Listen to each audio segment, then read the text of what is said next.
Junior NTR దేవర movie వచ్చే third single పాట ఎలా ఉండబోతుంది అనే గురించి అయితే వీడియోలో మాట్లాడుకుందాం. ఆల్రెడీ సాంగ్ పేరు మీకు నిన్న వీడియోలో అయితే నేను చెప్పేస్తాను. ఇప్పుడు మూడో పాట ఎలా ఉండబోతుంది దాని గురించి అయితే లీక్ అయితే వచ్చింది. మరి ఈ వీడియోలో అయితే మొత్తం క్లియర్ గా అయితే చెప్తాను. మీరందరూ చేయాల్సింది తెలుసుగా, ఛానల్ ని సబ్స్క్రైబ్ అయితే చేసుకోండి. మ్యాటర్ లోకి వెళ్ళిపోతే దేవర మూవీ నుంచి అయితే ఒక సింగిల్ అయితే రావాలి. ఎప్పుడు వస్తుంది డేట్ అయితే లేదు, ఎందుకంటే వాళ్ళు అఫీషియల్ గా మనకి డేట్ అయితే చెప్పట్లేదు. మాక్సిమం ఇంకో 2 days అయితే వచ్చేయచ్చు. అండ్ ఇప్పుడు వచ్చేసి సాంగ్ ఎలా ఉండబోతుంది అని అయితే చెప్పడం అయితే జరిగింది. సాంగ్ వచ్చేసి అయితే గిబరిష్ గా అయితే ఉండబోతుంది. గిబరిష్ అంటేనే వర్డ్లని మీకు అర్థమైపోతుంది కదా, అసలు ఏం అర్థం కాకుండా ఉంటాయని. సాంగ్ లిరిక్స్ వచ్చేసి కూడా సాంగ్ లిరిక్స్ మనకి ఏం అర్థం కాకుండా ఉంటాయంట. ఫర్ ఎగ్జాంపుల్ బీస్ట్ మూవీలో మనం విజయ్ గారి మూవీ చూసాం కదా, అలమతి అబీబో సాంగ్ ఉంటది. అలమతి అబీబో సాంగ్ లో మనకు ఒక్క లిరిక్స్ కూడా అర్థం కాదు, కాకపోతే మనం ఫుల్ గా వైబ్ ఆ సాంగ్ అయితే వింటూ ఉంటాము. సో లిరిక్స్ అలానే ఉండబోతున్నాయి, బీట్స్ అదే రేంజ్ లో ఉండబోతున్నాయి అని అయితే తెలుస్తుంది. మరి చూద్దాం. మరి సాంగ్ అండ్ మొత్తం బీస్ట్ లో చూసాం కదా మన సాంగ్ అలమతి అబీబో ఏ రేంజ్ లో అయితే హిట్ అయిందో, మరి ఈ సాంగ్ కూడా అదే రేంజ్ లో హిట్ అవ్వాలి. అనిరుద్ దగ్గర నుంచి వస్తుంది కాబట్టి అనేది నేను నమ్ముతున్నాను. అదే రేంజ్ లో హిట్ అవుతుంది, దాంట్లో ఎటువంటి డోకా అయితే లేదు. ఆల్రెడీ తెలుగు వర్షన్ మొత్తం కంప్లీట్ కూడా అయిపోయింది. సాంగ్ కంపోజిషన్ అంటే అఫీషియల్ గా అనిరుద్ కంపోజిషన్ చేస్తాడు. అందరు చాలా మంది మన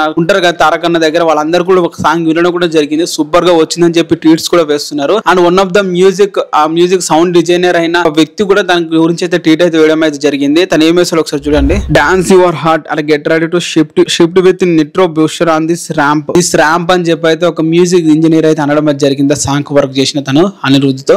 సో సాంగ్ ర్యాంప్ అయితే ఉండబోతుంది. అలాగే గిబరిష్ గా ఉంటాయంట లిరిక్స్. బీస్ట్ మనం చూసుకుంటే అలమతి అబీబో, ఆ సాంగ్ లో అలమతి అబీబో ఎంత బాగా ఆడిందో తమిళ వర్షన్ దాదాపు 400 millions 600 millions వరకు ఉన్నాయి యూట్యూబ్ లో. మరి ఇది ఆ రేంజ్ లో సాంగ్ ఉంటుంది అని చెప్పి అయితే అంటున్నారు. నమ్ముదాం అనిరుద్ని, ఎందుకంటే ఇందాక ప్రీవియస్ 2 songs సూపర్ హిట్ అయితే ఇచ్చాడు. నేనైతే నమ్ముతున్నాను అనిరుద్ని ఫుల్ గా. అండ్ తెలుగు వర్షన్ అయితే కంప్లీట్ అయితే అయిపోయింది composition. I mean remaining languages ఉన్నాయి. సో ఆ రిమైనింగ్ లాంగ్వేజెస్ కూడా ఈ రోజుతో మాక్సిమం కంప్లీట్ అయితే అయిపోతాయి. సాంగ్ వచ్చేసి అయితే మనకి 2 days లో వచ్చేయచ్చు గైస్.